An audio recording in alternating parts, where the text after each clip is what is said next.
ख़वातीन हज़रात, कहकशां के सितारों की महफिल में आज हमारे साथ एक और ख़ास मेहमान निहाल भाई, चौधरी निहाल सिंह। निहाल भाई का करियर और लाइफ प्रोफाइल्स बहुत ही दिलचस्प हैं। अलीगढ़ में स्कूलिंग हुई, आवर लेडी ऑफ फातिमा से, एएमयू से एमबीए किया, यूएई में खासा वक्त गुजारा, एक कामयाब करियर छोड़कर हिंदुस्तान वापस आ गए और एक सोशल एक्टिविस्ट हैं। सियासत पर गहरी निगाह है और सियासत में इन्वॉल्व है और घोड़ों से खास लगाव है। ये बहुत सबसे दिलचस्प बात है। निहाल भाई, अस्सलाम वालेकुम, खुशामदीद और वक्त निकालने का बहुत बहुत शुक्रिया। नहीं, आपने मुझे इस लायक समझा और इदारे के नाम के ऊपर भाई, मेरा तो बस यही है आपका कि आप मेरे जो छोटे भाई भी हैं और हर तरह से इतना लंबा आपसे मेरा ताल्लुक रहा है। जी निहाल भाई, एक बेहतरीन स्पोर्ट्समैन, फिर एक बहुत कामयाब कॉर्पोरेट करियर, फिर सोशल वर्क में आना, फिर पॉलिटिक्स, घोड़ों से प्यार। तो ये हम आप ही की ज़बानी सुनना चाहेंगे कि ये इतनी डाइवर्सिफाइड जिंदगी के जो नशेब व फराज हैं वो किस किस तरीके से होते हुए यहाँ तक पहुंचे हैं। सब इसका मुजीब मियाँ सबसे बड़ा जो कंट्रीब्यूशन तो इदारे को है, मेरे अलीगढ़ मुस्लिम यूनिवर्सिटी को, जिसकी वजह से मुझे हर तरह का एक्सपोजर मिला। लेडी फातिमा में मेरी स्कूलिंग हुई, वहाँ पर भी जो अपने थे साथ वाले वो सब अलीगढ़ यूनिवर्सिटी से ही रिलेटेड सब स्टाफ के और सब थे। आमिर अलवी थे, मसूद आफरीदी थे और सभी लोग थे जो लोग रहे। उसके बाद मैंने अलीगढ़ में जो है बीकॉम ज्वाइन किया, बीकॉम का रहा। उसके बाद मैंने एमबीए का एग्ज़ाम दिया अलीगढ़ से, माशाल्लाह से उसमें मैंने ज्वाइन करा। बड़ा अच्छा एक्सपोजर मेरा वहाँ रहा। और इस बीच में मेरी स्केटिंग का बहुत ज़्यादा वो रहा, बिकॉज मैंने स्केटिंग को स्कूल से ही बिल्कुल ही एज अ प्रोफेशनल लिया हुआ था और अलीगढ़ की जानिब से मुझको एक्सपोजर मिलता रहा। डिफरेंट जगहों पे जितने भी टूर्नामेंट्स थे उसमें मुझे जाने का मौका मिलता रहा। इदारे को मैं रिप्रेजेंट करता रहा। और जब मैं स्कूल में भी था, दो I was a student of Aligarh university, लेकिन मैं बचपन से when I was in standard 2 जाता मैं एमयू के ही नाम से था, क्योंकि स्केटिंग रिंक ही यहीं पे था। तो एमयू वालों ने बिल्कुल मुझको ऐसा था कि बिल्कुल बचपन से देखा था वहीं पे और मुझे एक्सपोजर रहा।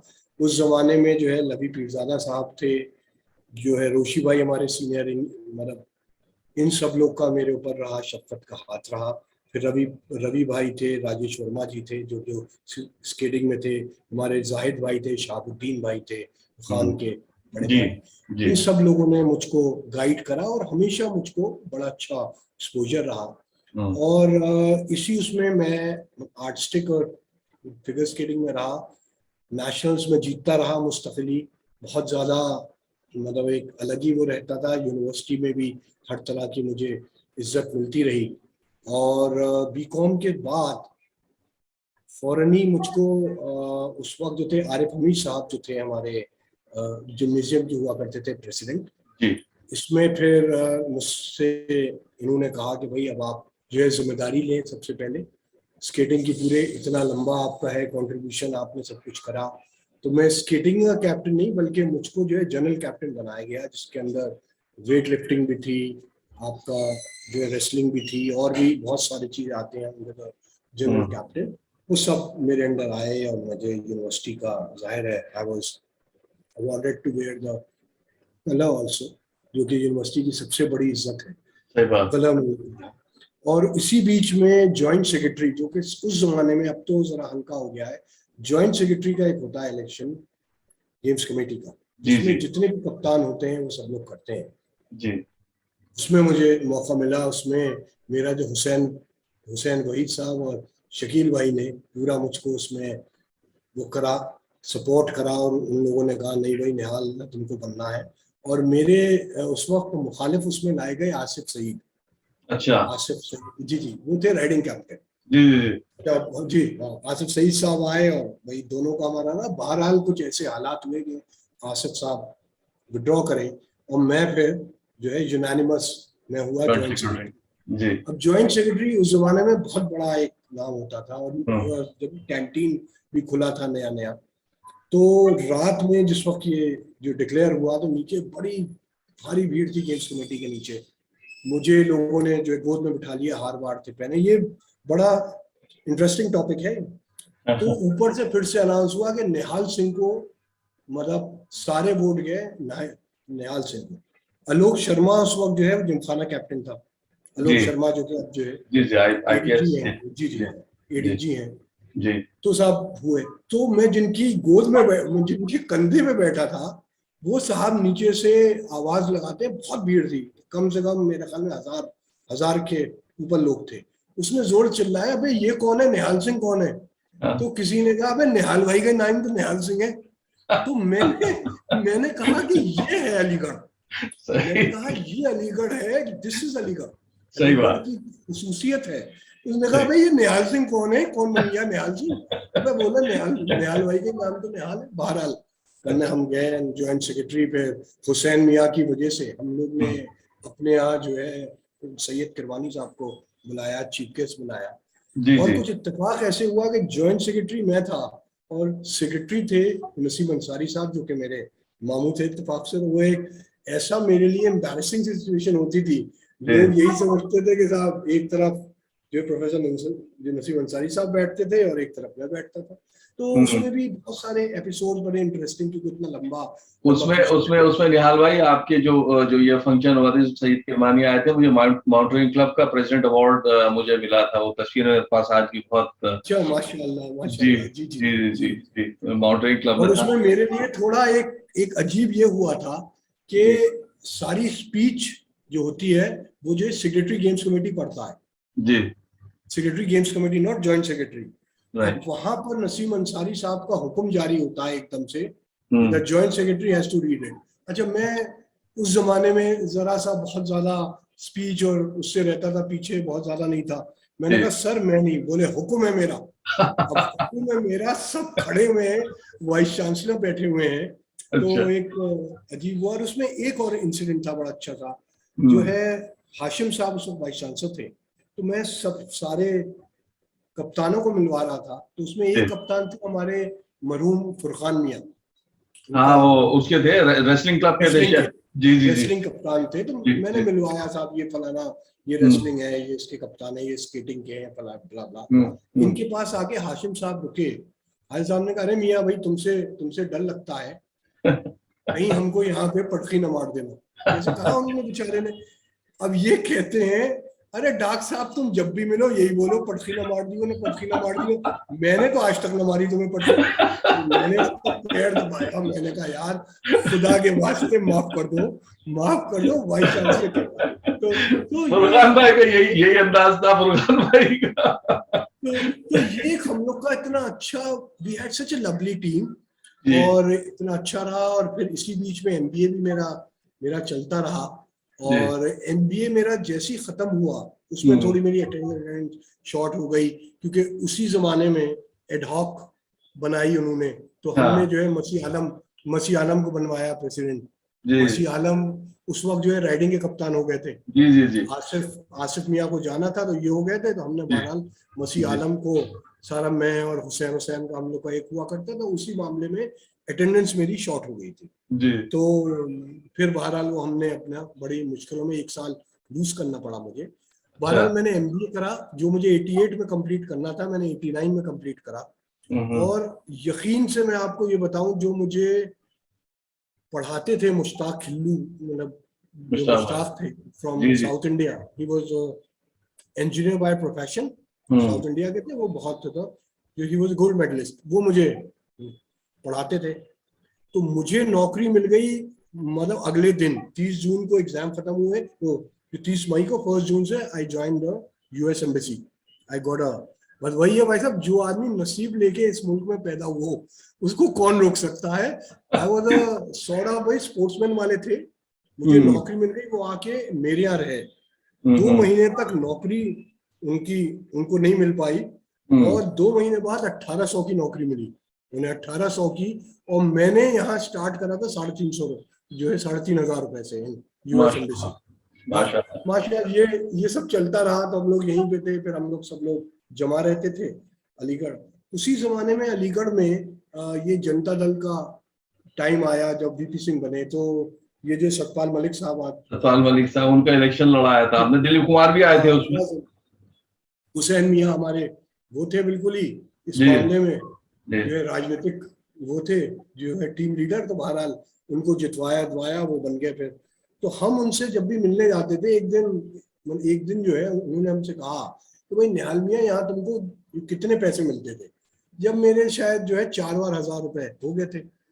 तो ये बोले तुम रहते कहाँ हो? मैंने कहा साहब रहते हैं वहां पर है साउथ एवेन्यू में। अदीप भाई नीचे रहते थे, अदीप भाई नीचे, जब तक वो नीचे एमपी नहीं थे, लेकिन अदीप भाई का था। और ऊपर की जो वो मिलती थी वन रूम, उसमें हम छतरी, लोग रहते थे। छतरी बोलते थे उसको। जी जी जी, उसमें जी छत पे। और सर हाँ। उसमें तकरीबन जो 15 लोग हम लोग रहते थे। फर्स्ट कम फर्स्ट सर्व था, जो आ गया उसको। उसमें हमारे इफ्तिखार भाई भी थे, दुबई जी इफ्तिखार भाई, टेबल इफ्तिखार टेनिस भाई वाले। थे, हाँ, जी अदीप भाई के छोटे, हम सब लोग रहते थे।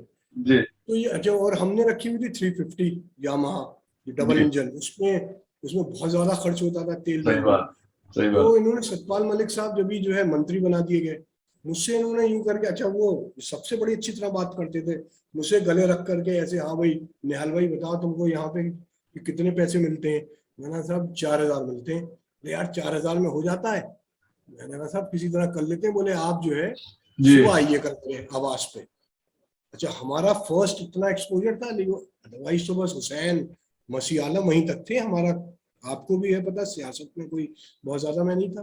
जी। तब मैं गया साहब, तो इन्होंने उसी वक्त, इनका एक सेक्रेटरी हुआ है जो जो कि अभी है, राणा। राणा से कहा जरा जेके सिंथेटिक्स के मालिक थे सिंघानिया साहब, अच्छा। गोविंदरी सिंघानिया को फोन लगाओ हम्म, कि मंत्री जी बात करेंगे। तब मैंने पहली बार मुझे एहसास हुआ कि इख्तिदार क्या है और सही बात, सत्ता की। सही बात। तो वो आए होंगे लाइन पे, उन्होंने कहा भाई ये मेरे जो है छोटे भाई बैठे हैं, ये यहाँ आए हुए हैं। मैं ये चाह रहा था कि जो आपका अलीगढ़ के पास सिकंदराबाद में आ रहा है प्रोजेक्ट, आ रहा था हम्म। एक सीलमपुर में, अच्छा। उसको जो है ये हेड करें। आप हम्म। सोचिए, केन मंत्री अपनी तरफ से एक प्राइवेट उसको कॉर्पोरेट को कह रहा है, और आपके जो भी इसके इंचार्ज है उनसे कहिए इनको इनको जो यहीं पे मैंने बिठा रखा है 11 बजे तक ब्लैंक लेटर हेड, मंत्री कह रहा है ब्लैंक लेटर हेड स्टैंप लेकर के आ जाए मेरे आवास पे। फिर अच्छा। कर दिया फोन साहब, ठीक 11 बजे जो रमेश कुमार नाम से आदमी आ गया था, उनके जीएम थे। हम्म। राणा से कहा, उस जमाने में चलते थे टाइपराइटर। जी जी, थोड़ा सा मैं लंबा हो रहा हूँ, लेकिन all this is interesting how India used to work. मजेदार कहानी जी। तो टाइपराइटर पे लगाया। अब मुझसे उन्होंने कहा मलिक साहब ने बताओ अपना डेजिग्नेशन। अब हाँ। मैं थोड़ा स्टैमर करा, मैं जी जी जी। बोले यार बताओ ना, बोले ऐसा करो एडमिनिस्ट्रेशन मैनेजर इसमें लिखो, क्योंकि उसमें ज्यादा जिम्मेदारी नहीं होती है। मैंने सोचो मंत्री, केन मंत्री मेरा जी लेटर कर रहा है। जी। फिर बोले अच्छा बताओ निहाल भाई सैलरी कितनी कर दे? फिर मेरे मुंह से बताओ, एक आदमी जो 4,000 रुपए लेकर के सारे में गा रहा है, शिराज विराज सब आते थे मेरे यहाँ कि जी भाई निहाल साहब, उस जमाने में कोक और वो मिलती थी ब्राउनी, जी। कि निहाल के पास चल रहे हैं, निहाल जो है कोक और ब्राउनी वहां मिलेगी। तो खैर वहां पे हमारा एक अपना वो था उसमें अमेरिकन एम्बेसी में है, ये है वो है। जी तो इन्होंने कहा अच्छा 8,000 से काम चल जाएगा तुम्हारा? जी। जिसको 4 मिल रहे हैं 8, मैंने कहा जी जी जी जी भाई साहब। बोले 8 लिखिए अभी, उसके बाद आपकी जो है 1-2 महीने बाद फिर बढ़वा हाँ देंगे। जी। और जल्दी से उन्होंने कहा, उससे रमेश से बोले भाई रमेश जी जल्दी से साइन करिए, टाइम नहीं है उनके पास। उन्होंने बेचारे ने साइन करा, स्टैंप लगाया, लेटर मुझे, और बोले सुनिए ये सिर्फ आया करेंगे, तनख्वाह लेने आया करेंगे दिल्ली, उसमें उसमें देरी ना हुआ करे प्लीज, बाकी फिर ये जो है मेरा काम देखेंगे जरा।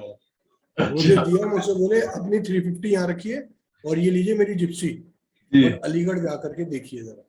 अब अच्छा। मैं साहब अलीगढ़ आ गया साहब, मतलब सतपाल मलिक साहब, और ये उसी जी। उसमें मेरा इंटरेक्शन हुआ राजू भैया से, अच्छा। जो है कल्याण कल्याण, सिंह, क्योंकि उस कल्याण जमाने में जी वो जी जी वो जी थे, मुख्यमंत्री थे। जी। तो उन्होंने मुझसे, क्योंकि मेरी बैकग्राउंड अली यूनिवर्सिटी, इन पे बाबरी मस्जिद का वो लगा हुआ था, ये वो, तो they wanted somebody from this sort of a fraternity they could hmm put forward. Hmm. उन्होंने मुझे ओपन ऑफर दे दिया जो मंडी समिति की अध्यक्षता का, that is a state minister. अब मैंने अपने इनसे सईद वहीद से बात करी, मरूम लोग, अरे सईद ने कहा बोले निहाल अपनी लॉटरी लग जाएगी, कब तक मेहनत करते रहेंगे, तू बन जाए स्टेट मिनिस्टर का रहेंगे, सच्ची बात क्या। तो अच्छा हम बिल्कुल तैयार हो गए। अब अच्छा, मेरे यहाँ लगने लगी, महफिल जमने लगी थी। चौपाल चौपाल जमने लगी। मेरे यहाँ दुनिया, तो मेरी मम्मी ने, मरूमा ने, मेरी बहन उस वक्त थी सुबह ही अबू धाबी में, उनको जी फोन करा, जी बोले भाई ये अच्छे खासे अमेरिकन एम्बेसी में थे, पता नहीं ये यहाँ लौट के जब से आए हैं, सुबह से घंटी बजती है 6 बजे से, जी। कोई बिट्टू, कोई सिट्टू, कोई किट्टू, सारे चोटे उठाई गिरे सुबह से यहाँ आ जाते हैं, बाहर चारपाइयों पे लेटे रहते हैं। मुझे वही डर है, हमारे पास खुदा के वास्ते हमारे पास इज्जत के अलावा कुछ नहीं है। हम लोगों ने जितना कुछ करा है हमारी मिट्टी खराब करने पर है। इन्हें पता नहीं उन लोग के साथ जोड़े हैं जिनसे हमारा जिंदगी भर की लड़ाई रही है, जी फासिस्ट फोर्सेस के साथ, और उनका ये मुझे लग रहा है अंगोछा डालने को तैयार है, केसरी रंग का अंगोछा इनके ऊपर पड़ना पड़ा, इन्हें यहाँ से हटा दो। मेरे घर में बड़ा रोना धोना हुआ जब सुना कि मैं मंडी समिति की अध्यक्षता ले रहा हूँ। जी। मेरा वहां से वीजा आता है, अच्छा वीजा बहन बेचती है, सुबुई मेरी बड़ी बहन, ओके। और मुझे जबरदस्ती निकाला जाता है। तो अच्छा उसैद सईद ये सब मुझे छोड़ने गए एयरपोर्ट। जी। बड़ा हमारे यहाँ जो था ना, रोने जैसा माहौल था, क्योंकि दोस्त तो सब समझ रहे थे कि लॉटरी लग गई, अब निहाल सिंह आगे आ जाएंगे, हम लोग के सबके काम धंधे चल जाएंगे मना दे। सही बात, ऐसे ही। सही तो बात। मुझसे सईद ने ये कहा था कि हम्म निहाल, अगर जो है 15,000 रुपए से कम की हम्म नौकरी मिले तो हम्म। खुदा के वास्ते वापस आ जाइए इंडिया, क्योंकि तू वहां के लायक तो वैसे भी नहीं है, वहां जाके क्या करेगा, तू आ ही जाइए वापस। अच्छा। तो मैं ये कह रहा हूँ, नसीब इदारे का इतना बड़ा मेरे ऊपर ये, मैं जाता हूँ वहां पे एबीएन एमरो में, मुझे as a training officer join करता हूँ। 3 महीने ही सिर्फ मैं काम करता हूँ अराउंड, कुछ उन्होंने कुछ वो रखी थी रिटेनरशिप।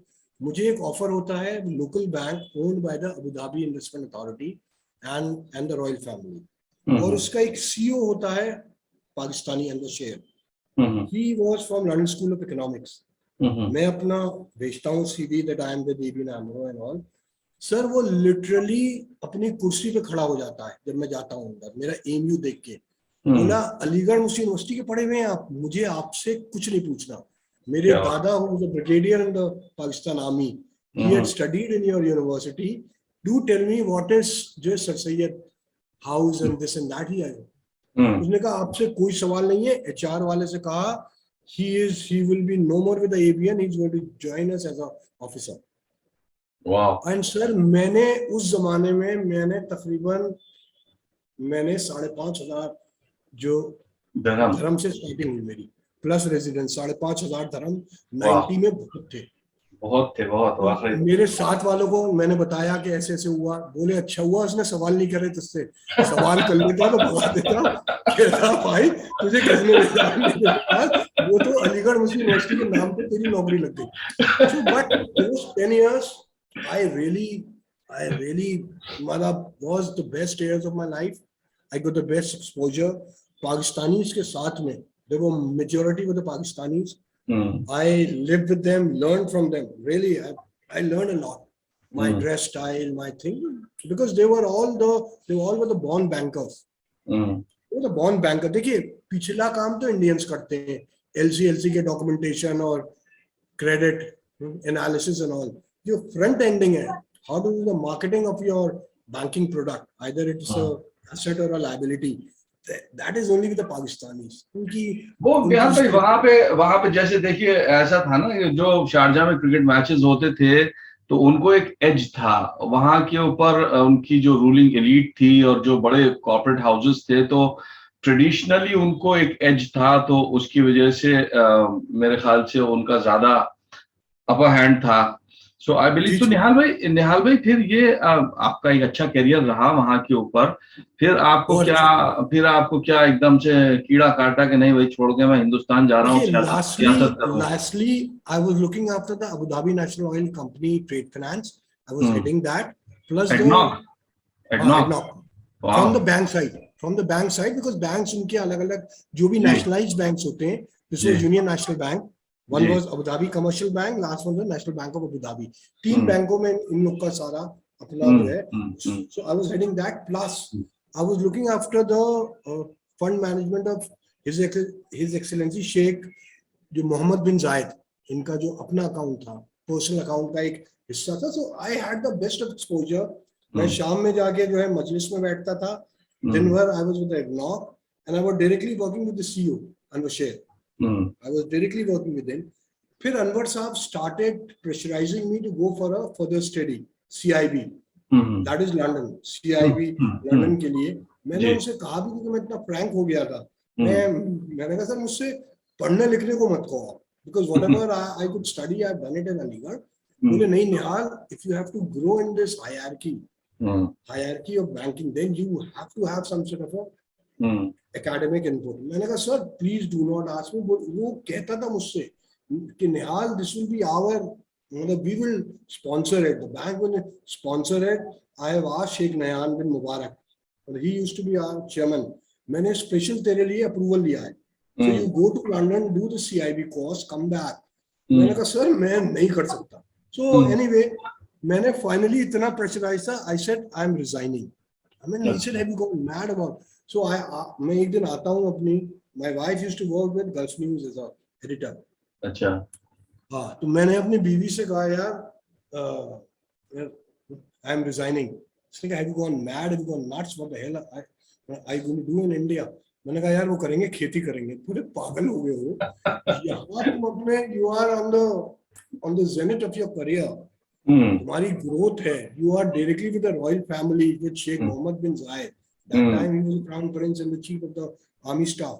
Right. सर मेरा इतना एक्सेस था कि सईद और उसैद खान जो है जूते का काम करते थे. मुझसे बोले यार इसका यार शेख का किसी तरह से जूते का एक सैंपल दिलवा देने हाल में. क्योंकि मैं वहां बैठता था पैलेस में, मैंने एक जो है वो ले लिया. जैसे अलीगढ़ वाले हैं, इन्होंने वो वाला जूते का सैंपल खो दिया. भाई साहब मुझसे उनके प्यारों ने कहा निहाल से मेरी गर्दन कट जाएगी तो किसी तरह जा. उसने मुझे लिए खास तौर पर टिकट करके बिजनेस क्लास का इंडिया भेजा. मैं इनका जो जूतों का पूरा ढेर लगा हुआ था उसके अंदर घुस के मैंने खुद ढूंढा. अलीगढ़ वाले इस किस्म की चीज है कि आपको मरवा दें. तो मैं उस जगह से लौटा, मैं आया यहाँ. तो मुझे याद है उसैद और सईद से सबसे पहले मुलाकात हुई. ये लोग आते रहते थे, they used to stay with me. मुझसे इनका मैं ऑफिस पे वेट कर रहा था. तो एकदम से उसैद और सईद आए तो मैंने देखा ये लोग बड़े बड़े उस पे थे, मारुति में वो लगाए हुए थे चश्मे. मैंने ध्यान नहीं करा तो इनकी गाड़ी का वो नहीं था, विंडस्क्रीन नहीं था. मतलब इस हालत में थे 90 में. तो मुझसे बोले यार तू कहाँ गया भाई? मैंने कहा यार मैं आ गया. बोले यार हम खुद ही बर्तन पे हैं, तू यहाँ कैसे आ गया? मैंने कहा यार तुम लोग हो तो अब 10 साल मैंने तुम लोग को सब कुछ दे दिया. बोला निहाल यार हम खुद करोगे ना, हमारे सारे आ गए. हम तो गाड़ी का जो है शीशा तक नहीं लगवा पा रहे हैं और तुम हमारे. अब यही मलिक साहब, सतपाल मलिक साहब और अरुण नेहरू जी जब हयात थे तो they used to be my guest.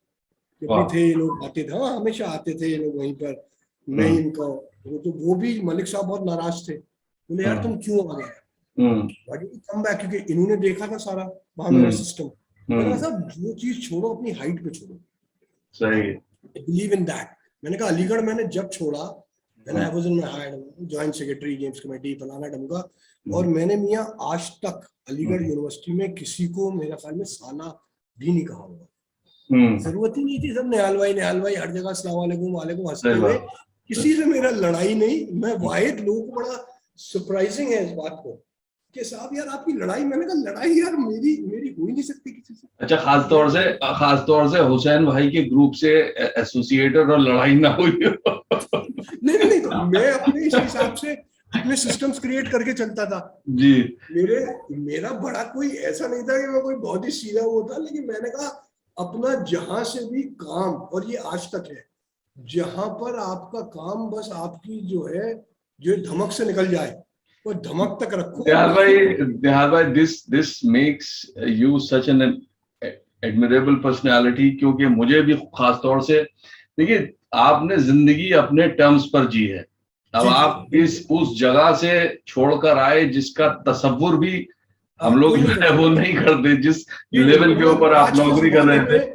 Sir जो लोग हैं ना, मैंने दुबई वो देखा, I used to stay in a hotel apartment, I got the special approval from the board to जी live in a hotel apartment in Dubai. और जी। मैं अपने सूट के हिसाब से गाड़ी जो था वो करता था डिसाइड कि आज वाह। मैं, हाँ, कि आज मैं लैंड रोवर से जाऊंगा, आज मैं मर्सिडीज से जाऊंगा, आज मैं अपनी जो है उसे पिजारो से। और क्या सर बात। जब मैं लौट के आया, बात सुनिएगा, जी। मेरा ये हाल थी, मेरी वालदा की एक गाड़ी मारुति थी जो कि शाहजमाल जा जाके हर तरफ से टूट रखी थी। मैंने अपनी वालदा से कहा मुझे गाड़ी दे दो, मैं वापस बर्तन पे आ गया हूँ। सो अच्छा। This is how I live. तो रियाल भाई, फिर ये आपने आकर वहां से लौटकर जो है वो फिर सियासत को ज्वाइन क्यों किया, मतलब क्यों सियासत में आप आए? और देखिए, इससे उसी से एसोसिएटेड एक सवाल और भी है ये कि अ, जहां तक मुझे ये अंदाजा है कि आप बहुत ही उसूली इंसान रहे हैं जिंदगी में, जी, लेकिन लेकिन आपने कास्ट पॉलिटिक्स करी। तो चौधरी निहाल सिंह जो है वो, उन्होंने फिर अपने आप को एक बहुत सेफ जगह पे प्लेस करने की कोशिश करी, जाट पॉलिटिक्स में अपने आप को लिया। तो क्या निहाल भाई भी पॉलिटिकल सिस्टम का शिकार हैं? उनको सर्वाइवल के लिए जाट पॉलिटिक्स ही करनी पड़ी? नहीं, इसके पीछे ये भी मेरा, जैसा आपने कहा ना कि मैं अपनी टर्म्स पे जीता हूँ, मेरे पास ऑप्शन था कि मैं और लोगों की तरह कांग्रेस, सापा में, बीएसपी में या बीजेपी में, जो भी जहां भी होता, मैं अपनी लाइन लगा देता, जिला हम्म लेवल से फिर से शुरुआत करता, हम्म रोस्टर रोस्टर लगा लगा करके मैं भी कहीं तक पहुंच जाता। लेकिन मेरा उस टाइप का माइंडसेट नहीं था। मैंने हम्म कहा मैं अपने हिसाब से टर्म्स अपने करूंगा। अब हम्म क्यों जाट और इसका आया, मैंने घर में बचपन से दो चीजें देखी थी। मेरी वालदा फिरंगी महल से थी, which is elite of the Muslim जी कलेक्ट जी। मेरे यहाँ से ही जो है खिलाफत मूवमेंट की शुरुआत हुई थी। हम्म मेरे जो परनाना थे बारी मियाँ, उन्होंने करी, मतलब उन्होंने ही इसकी इसकी शुरुआत करी हम्म खिलाफत मूवमेंट की। हम्म और पंडित नेहरू जी, हमारे महात्मा गांधी जी, सब हमारे आके हमारे नानियाल में ही बैठा करते थे, ठीक हम्म है। हम्म उसके बाद इन लोगों ने इतना बड़ा एक लिया डिसीजन। मेरे नाना का आप सोचिए, नाना मेरे जो है वो प्रोफेसर शफी अंसारी साहब उर्दू डिपार्टमेंट में यहाँ प्रोफेसर है यूनिवर्सिटी में, लेकिन फिरंगी महल में ही थे। उनकी दो बेटियों ने गैर मुसलमानों में शादी करी। और उसका रीजन क्या था, मेरे मामू जान जो जो थे वो आ गए थे पढ़ने के लिए यूनिवर्सिटी में, एमयू में। जी यही मेरे वालिद से मुलाकात हुई उनकी। वालिद मेरे, हमारा गांव यहीं पर है, इगलास के पास है, जी पीपली डेरा। जी। और ये लोग मिंडो सर्किल में पढ़ा करते थे। मिंडो हम्म सर्किल से जान पहचान हुई। हम्म वहां से उस जमाने में सीपीआई वाला फेस था, नॉट द आजकल के नहीं है वामपंथी, ये लोग डिफरेंट वामपंथी थे। जी। तो वहां से ये लोग आए और वापस लखनऊ पहुंचे, मेरे वालिद को लेके पहुंचे मामू जान। हम्म और क्योंकि मेरी वालदा भी यहाँ रही अलीगढ़ में, क्योंकि मेरे जो है नाना का यहाँ पे वो रहा, एमयू में थे ही पोस्टेड, तो वो इन लोग का हुआ दो। और वही चीज मेरी खाला ने भी करी, खतीजा खाला ने, उनका उनके साथ दास गुप्ता जी से, वो भी अपने जो कम्युनिस्ट पार्टी का ये वो हिस्सा थे अच्छा। सब लोग। तो जी इन्होंने कितना बड़ा डिसीजन लिया। मेरे आप नाना की जगह सोचिए, फिरंगी महल के बारी मियाँ के डेरे जी। विरासत वाले, उनकी दो लड़कियों ने गैर मुसलमानों से शादी करी। एंड उन्होंने लोगों से कहा कि भाई आपको मिलना है मिलिए, मैं तो अपने बच्चों से मिलूंगा। मेरे वालिद से उन्होंने सिर्फ एक रिक्वेस्ट करी कि किशन सिंह, अगर तुम्हें बुरा ना लगे तो मैं तुमको जो हसन कह के बुला सकता हूँ। मेरे पापा ने कहा जरूर बुलाइए। तो वो आखिर तक हसन कह के ही बुलाते रहे। तो हम्म मैंने भाई साहब उस टाइप की एक ओपन सॉर्ट ऑफ, जो कि सही में मतलब सैयदों का जो एक खानदान है वो मेरा नानियाल है। अब ये खालिद फरंगी महली साहब सब लोग नए जमाने के लोग आ गए हैं, लेकिन ये वाला एक अलग अलग माइंडसेट था। तो तो निहाल भाई, मैंने, यही यही मेरा सवाल था आपसे कि आपने इन दो कल्चर्स को इतने करीब से देखा, माँ की तरफ से इस्लाम को, वालिद जी की जी, तरफ से हिंदुइज्म जाट, को, और जी जी, ये जिस तरीके से आपने इसको प्रोजेक्ट किया है कि ये एक गंगा जमनी तहजीब का की सही डेफिनेशन है, लेकिन इस जिंदगी के अपने चैलेंजेस हैं। तो ये आपको भी चैलेंजेस फेस करने पड़े। तो वो क्या क्या क्या एक्सपीरियंस थे जो आपको अपनी जिंदगी में, जाती जिंदगी में इस अ, यानी ये जो मेल था, जी माँ की तरफ से मुसलमान और अब्बा की तरफ से जो है वो हिंदू मजहब का। तो ये क्या चैलेंजेस आपने जिंदगी में जो है देखिए फेस मैं किए? आपको बताऊं, देखिए मैंने आकर के थोड़ी बहुत अपनी बिजनेस करी 2005 तक, समझा उसको, और बहुत ही रफ लाइन में गया मैं। ठेकेदारी करी मैंने टेलीकॉम की आकर के, उस जमाने में इसी का था, सीखा सब कुछ, क्योंकि मैं बहुत ही एक अलग एनवायरनमेंट से आया था। एनवायरनमेंट था, I was at a different level, I was operating at a corporate. मैं जो था डिसीजन मेकर, एकदम से मैं आ गया था नीचे, और लोग भी मुझको भूल चुके थे। मुझे जो अपॉर्चुनिटीज मिली थी, so called opportunities for me और माय फ्रेंड्स, वो सब चीज दब चुकी थी, लोग मुझे अलग हो गए थे। तो मैंने सबसे पहले तो अपना कंसोलिडेट करा एमयू वाला, जो मेरी स्ट्रेंथ थी, मेरी जो एमयू की जो मेरी स्ट्रेंथ थी, मैंने कहा यार कहीं जाओगे, go with the MU bank, that is what is it, you are a Nihal Singh. जब तक इतना ज्यादा जो आजकल का निहाल सिंह की जरूरत है, उस जमाने में नहीं थी। ये तो आजकल का माहौल बदला है, लेकिन फिर भी हिंदुस्तान ने जो है बदलना तो शुरू किया था। तो मैंने कहा यार एमयू के साथ मैं जाऊंगा जहां जाऊंगा। तो मैंने सबसे पहले उसको कंसोलिडेट करा, लोगों से फिर से वापस निहाल भाई आ गए, उनको जोड़ा कामों में, साथ में इधर उधर आए। फिर मेरे ये जहन में आया कि भाई जो चीज के ऊपर स्ट्रेंथ बनी थी वेस्टर्न यूपी में, कंट्रोल कब आया था? मुसलमानों का, मुसलमानों का कंट्रोल आया था जब चौधरी साहब साथ में जुड़े थे। चौधरी चरण सिंह जी जब आए थे, उस जमाने में वेस्टर्न यूपी से 50 सांसद हुआ करते थे कम से कम, हमारे मुसलमान से रिलेटेड किसी का भी आप उठा के देख लीजिए, मतलब अक्रॉस द बोर्ड जाया करते थे। लेकिन मैंने कहा ये चीज कम है। ये क्यों था? क्योंकि हम लोग अलग अलग उस पर आ गए, और जिन लोगों ने जिम्मेदारी ली चौधरी साहब की, वो लोग अपने इंडिविजुअल उसके ऊपर, जो कि एक यहाँ का माहौल है, सियासी माहौल है। मैंने कहा अगर मैं अजीत सिंह जी के साथ जुड़ूंगा, इनके साथ जुड़ूंगा, इनके तो अपने अपने इंटरेस्ट है, जैसे और राजनीतिक दल है, तो why not on our own create something where we can again redo this thing, Muslim Jat fabric. क्योंकि मुझे ये पता है, घर से भी पता था, और मेरा आकर के भी मैंने स्टडी करी कि मुस्लिम जाट का वो रिश्ता है जो कि हमारा, जिसको कहते हैं रोटी बेटी का साथ है। मैंने जाटों को ये गांव जा जाके प्रीच किया, तुम्हारे अंदर ऐसा खून है कि तुम आर्य समाजी हो। जाट आर्य समाजी है, हकीकत में उसको कोई मतलब नहीं है, वो अपनी जिंदगी जीता है। तुम्हें अपने साथ में कोई साथ में बिठाता नहीं है। ठाकुर के साथ तुम्हारी मूछ की लड़ाई रहती है, बनिए से तुम कहते हो ये लेता है, ब्याज लेता है, पंडित से तुम कहते हो ये हर वक्त जो है पूजा पाठ करता है, गुजर को, यादव को, लोधे को तुम और एससी को अपने से नीचा समझते हो। ये जाट की एक प्रॉब्लम है। मुसलमान एक वाहिद है जिसके साथ रोटी बेटी का साथ है, और जो तुमको अपने साथ में जो है चारपाई पे बिठाता है। ये मैं आपको हकीकत बात बता रहा हूँ, इसलिए नहीं कि I am trying to flatter you something, ये हकीकत थी। मैंने इनसे कहा है भाई साथ जोड़ो। और बहुत सारे ऐसे जाट थे जो कि मुस्लिम जाट थे, जिनको के मौला जो है, मौला जाट हम कहते हैं। हमें यूपी में मिला हुआ था, हम लोग को रिजर्वेशन, आरक्षण होना चाहिए नहीं होना चाहिए, दिस इज डिबेटेबल। तो मैंने मेरा पहला हिट जो करा, कोई भी मौला जाट जाता था, बागपत का, बड़ौद का मुस्लिम जाट, उसको वहां से एसडीएम और वीडियो हटा देता था, भाई तुम तो मुसलमानों अपने वाले में जाओ। भाई मैंने कहा जाट पहला है, बाद में कुछ और है। मैंने वहां से शुरुआत कराई, इन लोग को सबसे पहले मैं इनके हक पे लड़ा कि भाई जो हिंदू जाट के बच्चे को मिलना है, वो जो है मुस्लिम जाट के बच्चे को क्यों नहीं मिलेगा यूपी में। तो वहां से लोग फिर मेरे साथ जुड़ना शुरू हुए। लगा कि यार ये आया है तो बच्चा कुछ चीज नहीं लेके आया।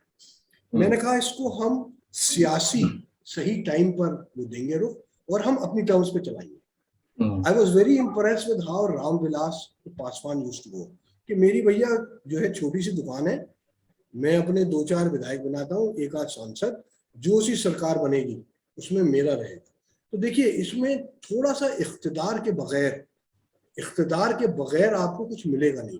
लवी भाई से मेरा मेन जो वो था, लवी भाई ने जो इतना बड़ा एक वो बनाया था, अपना सियासी से बनाया था, मैं और आसिफ सईद सब लोग मिलके, जो कि फरूख जहरी साहब, हम लोग सब उसमें इफ्तिखार किया, सबने मिलकर ये करा, और जितने दुबई वाले थे सबने करा।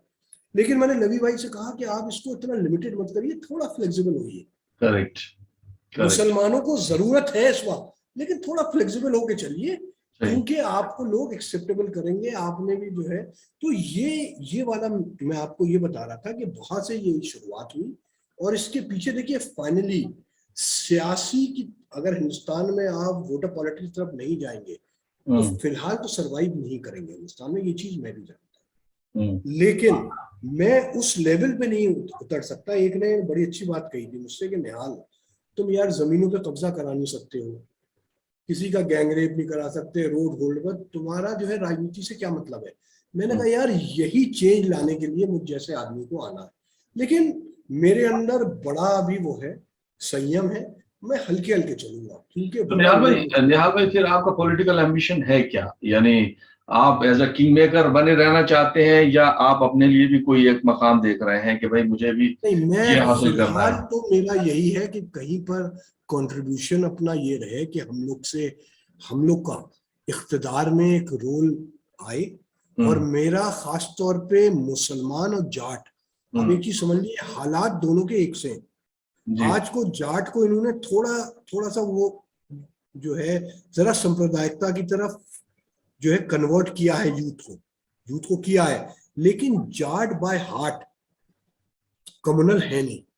whatever it is, निहाल भाई whatever it is, ये कामयाब हो रहा है जैसे आपने कहा कि, और जाटों को माइल कर दिया गया है सांप्रदायिकता की तरफ। तो खैर बहरहाल निहाल भाई, आप जो है बीजेपी के भी बहुत सारे कद्दावर लोगों के साथ, सुधांशु क्या नाम है उनका, सुधांशु त्रिवेदी साहब हैं, और अपने आरिफ मोहम्मद खान साहब हैं, मोरलेस वो भी बीजेपी एसोसिएट ही माने जाते हैं। मैं इस बात पे जरा सा आपको रोकूंगा। देखिए आरिफ मोहम्मद खान को बीजेपी का, क्योंकि मैं इनके साथ आपसे नहीं हूँ, तकरीबन 15 साल से साथ हूँ।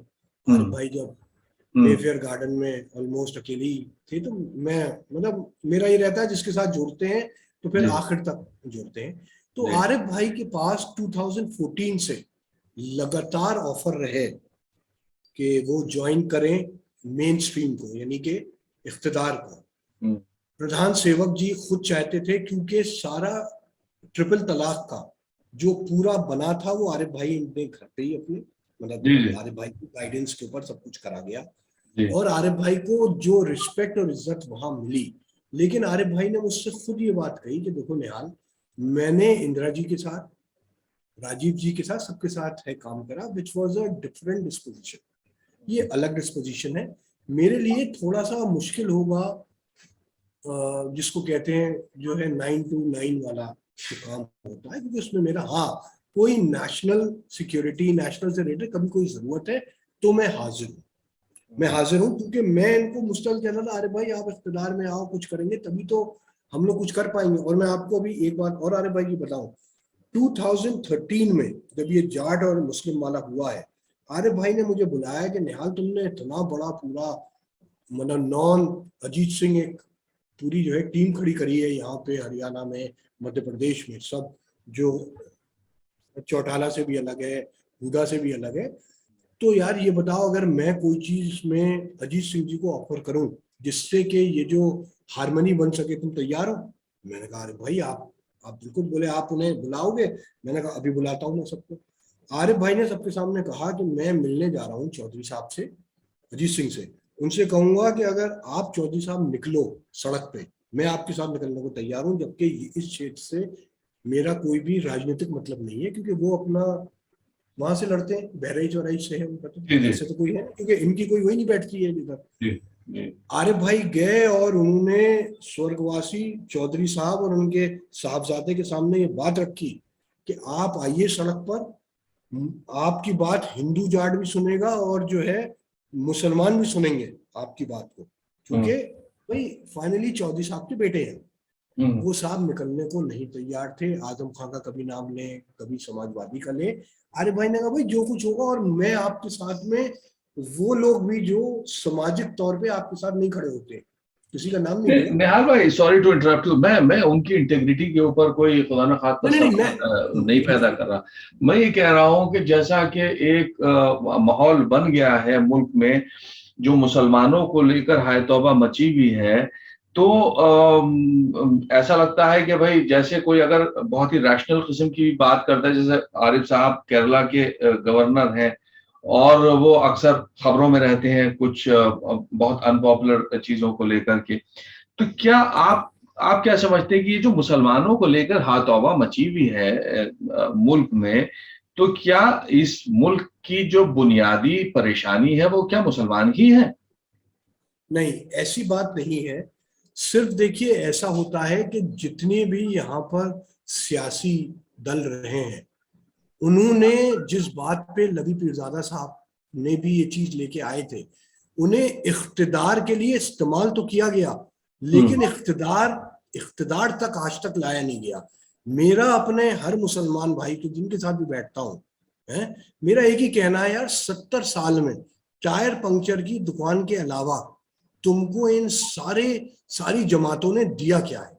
इस चीज पे सोचो। नंबर एक, इस बार समाजवादी से ये जिस तरह से लोग इमोशनली और भावुक जुड़े थे, मैंने कहा यार ये वो लोग हैं जो तुम्हें किसी भी, इतनी बार इख्तिदार में इनके वालिद साहब रहे, ये लोग रहे, तुम्हें सिवाय तुमसे इन्होंने अपने मंच सजवाए हैं, भीड़ भीड़ बुलाई है, कुर्सी मेजें लगाई हैं, किसी ने भी तहसील में, किसी ने भी पुलिस विभाग में आपको एक भी रोजी करी ऑफर?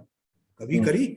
आपको सिर्फ क्या रहता था, ये एक डर खौफ क्रिएट करते हैं कि साहब वो आ रहा है सामने से और साहब वो आपके साथ ये करेगा।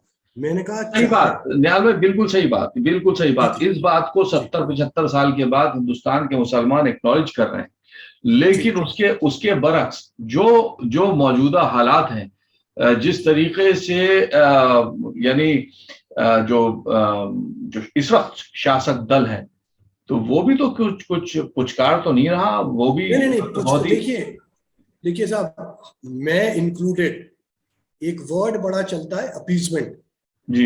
एक वर्ड बड़ा यहाँ हर उसमें, अरे साहब इनका अपीजमेंट और वो सब होता है, इसलिए कि ये लोग अपीजमेंट नहीं कर रहे हैं, वहां पे अपीजमेंट होता था। यही एक बेसिक, जितने भी हमारे सेकुलर भाई हैं, देखिए एक तो हमें बहुत क्लियर ये करना होगा कि हमें अपनी लड़ाई खुद लड़नी है, हमें अपनी लड़ाई खुद लड़नी है। मैं सबसे कहता हूं, दो रास्ते हैं, मौलाना आजाद जैसे, या रास्ते हैं सर सैयद अहमद खान साहब जैसे। मौलाना आजाद साहब इतने भावुक, इतने इमोशनल हो गए थे कि उन्होंने अपनी सेहत के ऊपर असर हो गया, जबकि वो मुल्क का टू नेशन थ्योरी है उसके सबके सबसे ज्यादा अगेंस्ट में थे। वो तो चाहते थे कि मुल्क हमारा एक रहे और ये सब रहे, लेकिन अब हम लोग बहुत ज्यादा भावुक है। सर सैयद अहमद खान की माइंडसेट पे चलें, जिसका मेरा अपना क्रक्स है, मैं नहीं कह रहा कि ये और कहीं का है। उनका क्या सोचना रहता था कि if you can't face the mic, you better shake hands and do what you have to do. इसी वजह से इतना बड़ा उन्हें ओहदा मिला, इसी वजह से इतना बड़ा इदारा खड़ा कर पाए कि 40,000 आदमी हर साल वहां से जो है फैस पाता है। और हम आप जैसे लोग, आरिफ मोहम्मद खान जैसे लोग, फातमी जैसे लोग, कितने लोग सब यही से फैस पाए। तो मेरा ये कहना है, मैं जो हूँ शहीद भगत सिंह का बहुत बड़ा फैन हूँ जैसे, लेकिन शहीद भगत सिंह में मैं इस बात को कहूंगा कि मैं उनमें और जो सर सैयद अहमद खान, जबकि अलग अलग वो थे, सबके वक्त अलग अलग थे, लेकिन मैं कहूंगा उन्होंने बेचारे ने 21 साल में अपनी लड़ करके जो है शहादत दे दी। हम कहते हैं भाई बहुत बड़ी शहादत दी, जिसकी वजह से आज को हम लोग आजाद हैं। लेकिन जो सर सैयद अहमद खान का जो आया कंट्रीब्यूशन, जिसको हम कहते हैं मटेरियलिस्टिक, ठीक है, जब तक शहीद जो है भगत सिंह जी ने वो सारी हम लोग के लिए जो पाथ नहीं क्रिएट किया होता तो हम लोग यहाँ तक नहीं पहुंचते। वो सब बहुत है, उन्होंने जो कुछ करा, लेकिन थोड़ा सा हमको, तो मेरा ये कहना है कि ये इस वक्त जो है ये एक वक्ती है। आप दुनिया में देखिए, एक साइकिल चल रही है, अब सब जगह के ऊपर, बीच में बड़ा लिबरल्स का था, अब आजकल राइटिस्ट का है, बीच में हमारे इनका सब आया था, लेफ्टिस्ट वगैरह, जो कम्युनिस्ट लेफ्टिस्ट का था। ये दिस जस्ट साइकिल, ये साइकिल है, this not going to be there forever. ये जो हमारा टाइम है, इसमें हम सब लोग को समझदारी के साथ में हमें देखना है कि हमारी भलाई कहाँ है। हमें अपने बच्चों को तैयार, अब आप एक चीज देखिए, आपने इदारे पे बात करी, जामिया यूनिवर्सिटी इस्लामिया, कितने बड़े उसके ऊपर इल्जामात थे, सब कुछ था, लेकिन इस वक्त एकेडमिकली जामिया ने बड़ा उछाल लिया इन स्पाइट ऑफ एवरीथिंग। ठीक है, आप उनके ऊपर ये कह सकते हैं कि उन्होंने अपने आदमी को बिठाया वहां पर, मैडम को बिठाया, वॉट एवर इट इज, लेकिन फाइनली वहां के जो स्टूडेंट्स हैं, वहां की जो ब्रांडिंग है वो इस वक्त बढ़ रही है। Same is with the Jamia, जो अलग हमारी हमदर्द है, जामिया हमदर्द में भी बड़े एंटरप्राइजिंग बोर्ड आया है, जो कि हमदर्द वाले ओरिजिनली थे, वो लोग आए हैं और बहुत वो है। हमारा अपना अलीगढ़ जो है, क्यों हम लोग इनको इतने मौके देते हैं, सतीश गौतम जैसे लोग या और लोग जी हमारे ऊपर बार बार इतने ज्यादा क्यों हावी होते हैं, हम क्यों मौके देते हैं? नहीं दे। हमें अपने स्टूडेंट को सिर्फ कहना है कि बेटा इस वक्त पढ़ो, अपने करो, और कोई देखिए कोई आईएएस आईपीएस इधर उधर कोई रोक नहीं पाएगा हमारी सक्सेस को। एज अ एंटरप्रेन्योर हमें नहीं। मैं बड़ी बड़ी लोग की जो आजकल लोग हैं पीपल इन पावर की जो तंजीमों में है, उसमें इस बात पे जिक्र होता है, ख्याल होता है, और ये मैं इस बात को अपने एक्सपीरियंस में भी कह सकता हूँ कि आज को कोई मुसलमान बच्चा भी है वो भाई साहब भूखा नहीं सो सकता है, लेकिन हमारे हिंदू बच्चे बालक इतने जंग खाए हुए हैं कि उनका बच्चा क्योंकि अपने यहाँ खेती बाड़ी कर नहीं सकता, स्किल सेट कोई है नहीं, आना सब दिल्ली चाहते हैं, सब निहाल सिंह की तरह मेरे जितने भाई हैं सब चाहते हैं कि भैया हम भी जो है गाड़ियों में घूमे, झंडे चले, हूटर बजे। अरे भैया उसके लायक तो बनो पहले, लियाकत है नहीं। मुसलमानों में हमारे छोटे से बच्चा भी, जिसको कि मैं टायर पंक्चर कहता हूँ, लेकिन साहब उनके हाथ में हुनर है, थोड़ा सा हमें उन्हें स्किल्ड अपना स्किल उसमें, तो उसमें हम आप सब लोग के मेन रोल ये है, let's forget about whoever is in power. देखिए हमें कोई भी हमारी जगह से हिला नहीं पाएगा, और मैं आपको लिख के बता रहा हूँ जी। निहाल भाई कमिंग बैक, कहीं पे आपने बिटवीन द लाइंस मैंने ये कंक्लूजन ड्रॉ किया आपकी बात से कि do you suggest that the Muslims should have their own political party? Yes, मैं ये कहता हूं, क्यों हम समाजवादी के पीछे, क्यों कांग्रेस के पीछे हम छुपेंगे भाई? क्यों हम, बताइए, बहन जी ने जब तक इस्तेमाल किया था हमें इस्तेमाल करा है, फलाने हाजी जी। फिर उसमें ये 47 वाला टैग नहीं लगेगा कि साहब ये क्यों नहीं लगेगा साहब? जब सुनिए, अपनी जब आपको हक, सुनिए, जब आपको हक है, मुझे हक नहीं है क्या? मैंने इस बात को कहा, सुनिए, इस मुल्क में किसका जितना कंट्रीब्यूशन है, इंडिया गेट पे जाके देख लीजिएगा, इंडिया गेट के ऊपर लिखा हुआ है। तो हटा तो दिया, वो तो हटा दिया ना वहां से। नहीं, वो वाला नहीं हटाया अभी, मतलब अलग वाला हटाया। देखिए जो जो कंट्रीब्यूशन है, जो कुछ कहना, कोई भी इस बात को, ये एक वक्ती, हर आदमी अपनी अपनी जगह, और मैं इसमें एक चीज और ऐड करूंगा, it is a fight of have and have nots. Have and have nots की है लड़ाई है। हैव एंड हैव नॉट्स में जो भी लेफ्ट पे आएगा, उसका नाम हो सकता है मुजीब अख्तर हो या निहाल सिंह हो, अगर लेफ्ट पे जो इख्तिदार में बैठा है उसके लेफ्ट पे आएगा तो उसी तरह रगड़ा जाएगा जैसे कि दूसरे को किया। तो हमें अपने को सबसे पहले इस ये जो एक हल्की सी लाइन, थिन लाइन है, we have to come out of this coterie of mindset कि हमारे साथ कोई नहीं भाई साहब, लियाकत होनी चाहिए, मुझे रोक कौन सकता है? कोई नहीं रोक, और रोकने का जहां तक बात है, किसी को भी रोका जा सकता है। लेकिन उसमें अनफॉर्चुनेटली निहाल भाई होता यह है कि फिर वो असदुद्दीन ओवैसी टाइप वाला एक जो पॉलिटिकल फिगर्स हैं वो उस तरह के, जिनके ऊपर बिल्कुल एक्सट्रीम राइट वाला लेबल लगता है। तो एक मॉडरेट लीडरशिप जो है वो तो ना तो हमारी यूनिवर्सिटी दे पाई इतने सालों में, ना फिर मुल्क का माहौल जो है वो दे पाया। तो एक मॉडरेट लीडरशिप जो है वो आप कैसे डिफाइन करेंगे कि कौन, हु कुड लीड आज के दौर में? देखिए साहब, मॉडरेट में तो फिर हम लोग आप लोग जैसे लोग हैं, जिसने देखा है हर तरह से। मैं नहीं कह रहा कि मैंने कोई, मैं अपना भाई, जैसे कि हमारे हमारे जो लवी भाई ने एक एफर्ट लगाया था, but didn't work because it was too. देखिए, मैं थोड़ा सा ओवैसी वाले मामले को मैं थोड़ा डिबेटेबल रखना चाहता हूँ। ओवैसी साहब के ऊपर मार्क है कि साहब वो इनकी बी टीम है, इनकी बी टीम का मार्किंग रहता है। लेकिन आप एक ही समझिए, जो पार्लियामेंट में वो बोलते हैं, मैं बड़े गौर से सुनता हूँ उनको, बड़ा एक तो लैंग्वेज बड़ी जो है पार्लियामेंट्री इस्तेमाल करते हैं, फाइट उनकी बड़े मतलब लीगल टर्म्स इस्तेमाल करते हैं, यानी नोज है।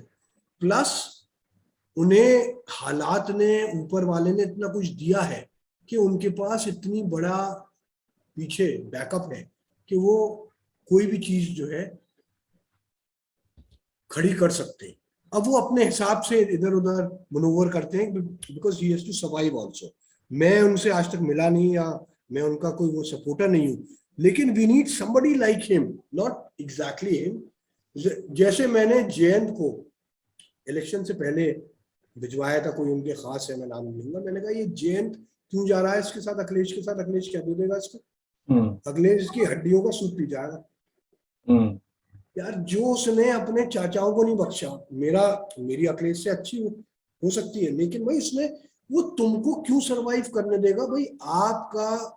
आप उसी के हिस्से से तो हिस्सा मांग रहे हैं, 27% जो आपका ओबीसी में हिस्सा मांग रहे हो, चाहे निहाल सिंह के लोग मांग रहे हो, चाहे कोई मांग रहा हो, मांग तो तुम ही रहे हो ना, जाति तो मांग रहे हैं, आप उसी के हिस्से से मांग रहे हो, है ना।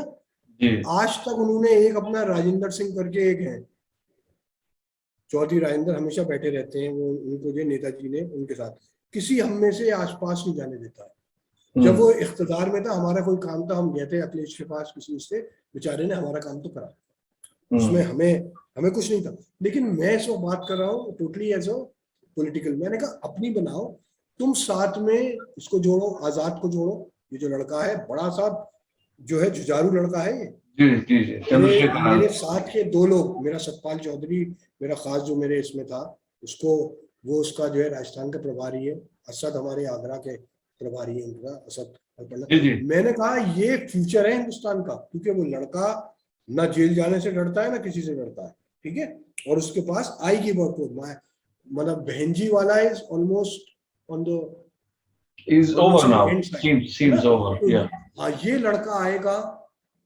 मैंने कहा इसको लो, छोटे छोटे fringes, Congress is still a safer bet for somebody like Jayant. Congress still, Congress का कुछ भी है, कांग्रेस के मैं विरोध में हूँ बिकॉज ऑफ गांधी परिवार। मैं कहता हूँ भाई नए लड़कों को लाओ ना, व्हाई नॉट यार। Sachin is such a dynamic. ये सिंधिया जैसे लोगों को यहाँ आना पड़ा, सिंधिया को क्या मिलेगा यहाँ पे भाई? सिंधिया को तो मजबूरी में आया यहाँ पे, सिंधिया को मिलेगा क्या? कुछ नहीं मिलेगा यहाँ पे।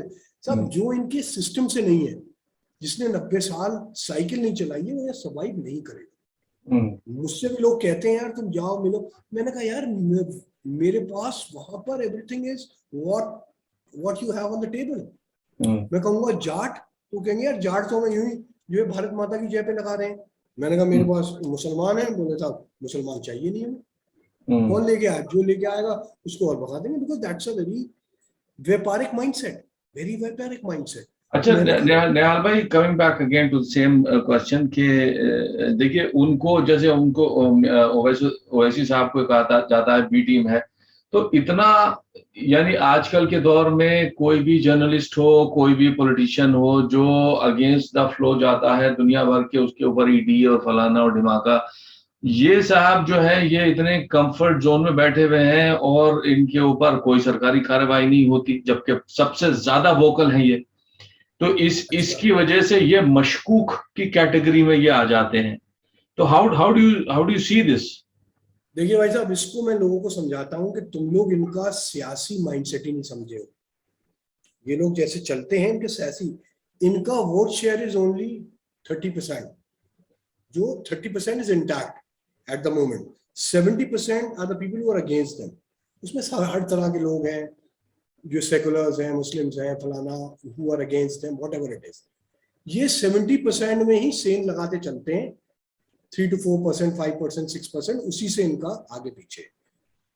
ये लोग क्या करते हैं कि ऐसी चीजों को कहाँ पे छूट देनी है, कहाँ पे स्क्रू टाइट करने हैं, boss they are the manoeuvres of the best manoeuvring, जो आदमी सोच नहीं सकता जिधर हम सोच रहे हैं, जो हमारा विजन है। मैं अपने को समझता हूँ आई एम वेरी विजनरी, लेकिन जहां मैं विजन हूँ मुझसे 10 साल आगे चल रहे हैं। ये लोग जो है चूहेदान लगा के बैठे रहते हैं, उस चूहेदान में हम लोग बार बार फंस जाते हैं, कुछ ना कुछ। ये हमने सब, और इसमें ये सब फंसते हैं। किसानों की लड़ाई थी, मैं उसमें बहुत था, because I work as a moderator in the government and the community. सरकार कोई सी भी होती है, I am there as a moderator. I'm there as a moderator because they find me to be very comfortable to talk to, understand थोड़ी बहुत अंग्रेजी, आड़ी तिरछी ये वो बोल लेते हैं, plus a background from MU, तो वो सब चीजों को ये लोग भी हर चीज को तोड़ते हैं।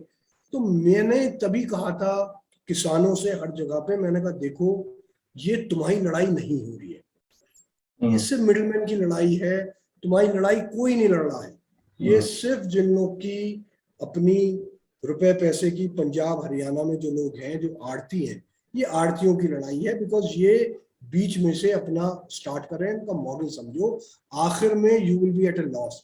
अरे ना भाई साहब हम ये कर दें, मैंने कहा कुछ नहीं कर पाओगे तुम लोग जान दे दोगे, 100-150 मर लोगे। मैंने गांव गांव जा करके मैंने इन लोग को, तो मेरा ये कहना है कि इसमें जरा सा हमें we need to have a brainstorming.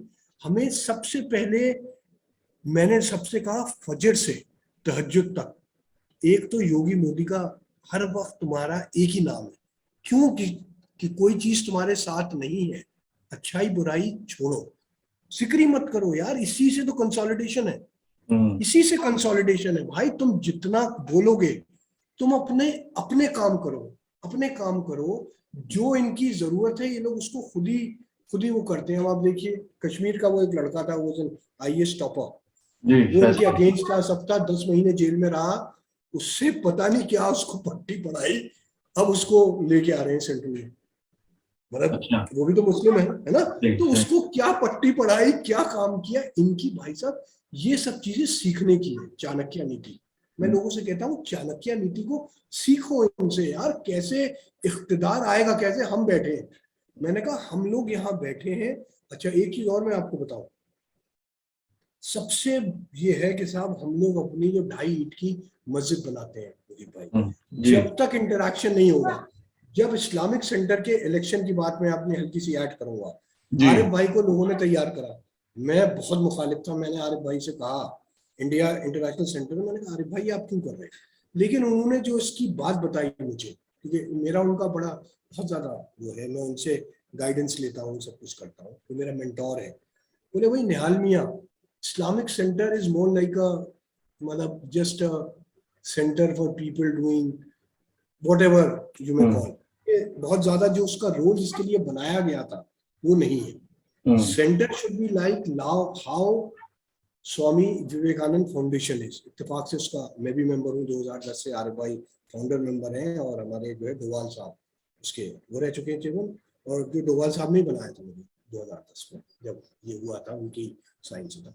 वहां पर इंटरेक्शंस होते हैं, all lieutenant generals, all the top bureaucracy, retired people जिससे, तो उन्होंने कहा क्यों नदवे वाले यहाँ ना आए, नदवे वाले यहाँ पे आए, हम अपने संघ वालों को बुलाए इसी इस्लामिक सेंटर में, let's have a open discussion, because बिना डिस्कशन के नहीं होगा। सही this is the only way. अपरंगी महल वालों को बुलाओ, खालिद को बुलाओ, यहाँ बोलो भाई तुम्हें जो कहना है। निहाल भाई वही तो बात है अनफॉर्चुनेटली कि डिस्कशन होगा किससे, वो जो दिमाग है अनफॉर्चुनेटली वो, ये मेरे एक सवाल का हिस्सा था कि यहाँ के ऊपर तो हमारा अल्मा मैटर जो है वो भी फेल हो गया है। वो जो रिलीजियस स्कॉलरशिप या पॉलिटिकल स्कॉलरशिप जो हमें प्रोड्यूस करनी थी पिछले 60, 70, 80 सालों में, वो जो पार्टीशन के वक्त जो ब्रेन ड्रेन हुआ, उसके बाद जो बचा, तो उसमें जो है वो अब करेगा कौन। आप देखिए टीवी डिबेट्स के ऊपर कितने क्वालिफाइड मुसलमान लोग आते हैं जो बात करते हैं, वो कितना बात को सुलझाते होंगे जितना डैमेज करते हैं वो।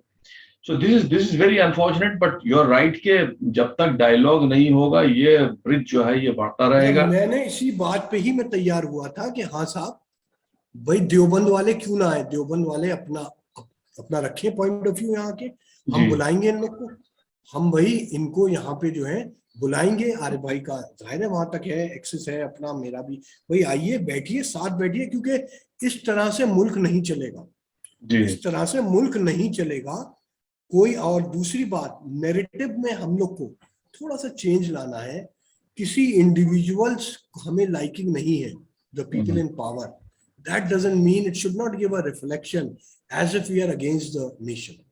हम इतने ज्यादा भावुक हो जा रहे हैं, इमोशनल हो जा रहे हैं कि हम अपनी कंट्री की, अरे साहब वहां देखिए वहां क्या हो रहा है, अरे वहां क्या अपने मुल्क में क्यों नहीं हो रहा, अरे बोले यहाँ की तो GDP इतनी नीचे जा रही है साहब, ये तो बर्बाद है बिल्कुल, जो है वो हो जाएगा श्रीलंका। भाई आप ही का मुल्क तो हो जाएगा, आप ही का मुल्क तो हो जाएगा। और ये खास तौर पे मेरी लड़ाई उन लोगों से है जो बैठे हुए हैं in the safe havens, they are all in the green pastures, social media के ऊपर, सोशल मीडिया के ऊपर मुल्क के लिए अपनी जो है फ्री की एडवाइजेस। हमने कहा हमें आपकी नहीं चाहिए।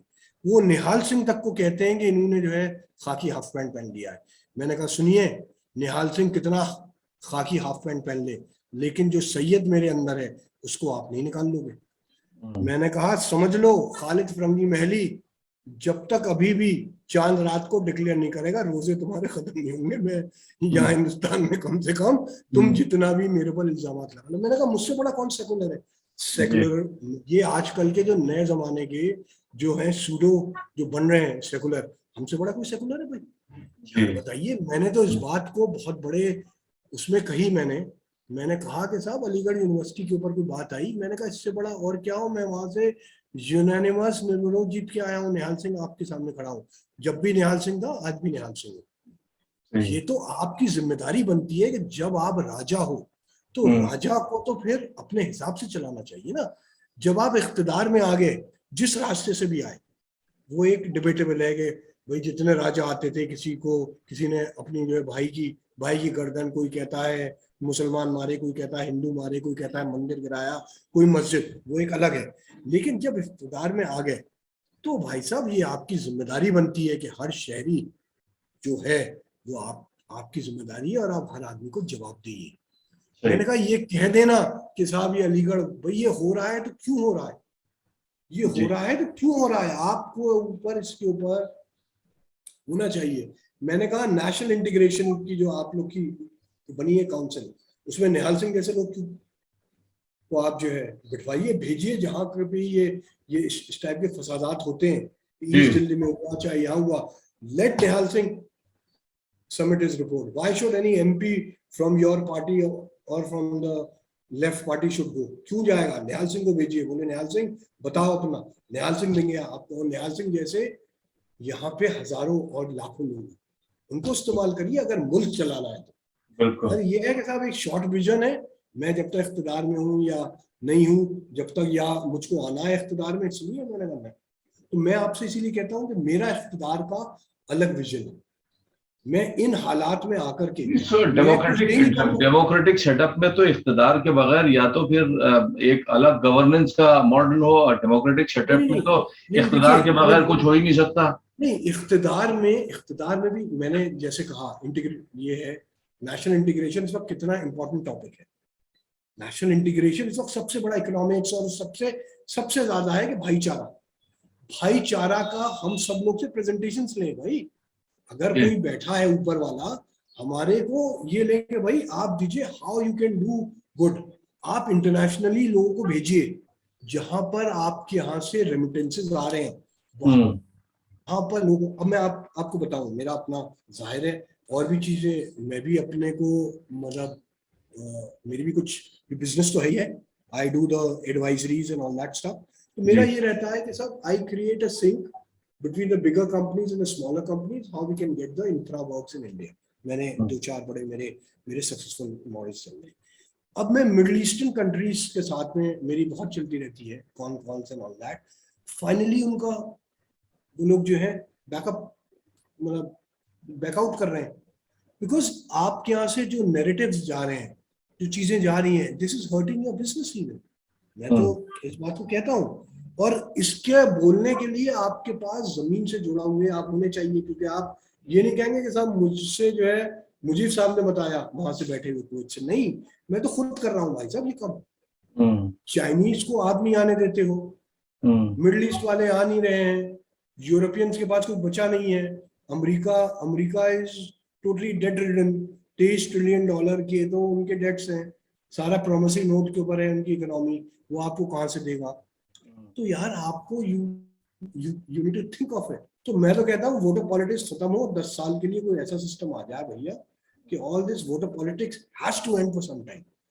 वरना भाई साहब मुल्क की जो हालत है, जिसने भी इतने अपनी आहुतियां दी, अपनी इतना लड़े, और इस दिन के लिए तो नहीं लड़े थे कि एक मतलब अंग्रेजों के बाद फिर वो हो गया।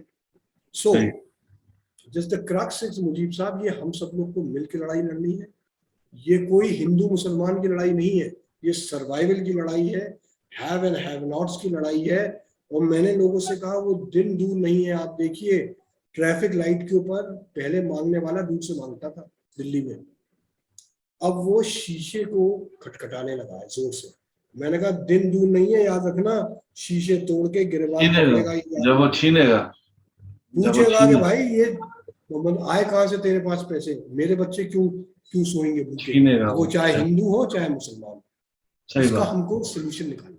निहाल भाई, बहुत सारी अभी बातें हैं, आपसे इतना मजा आ रहा है बात करने में, जी जी लेकिन वक्त का वो है। एक सवाल और मैं आपसे पूछना चाह रहा हूँ कि आपको हमने एज ए स्पोर्ट्समैन, आप बेहतरीन यूनिवर्सिटी कलर, आपका रोलर स्केटिंग आप करते थे, और आपका एक बहुत जबरदस्त टॉक ऑफ द टाउन, जब आप लोग दिल्ली से लाहौर तक स्केट्स के ऊपर आप जी का जी। एक कोई मिशन था, पीस मिशन था, वो गए थे।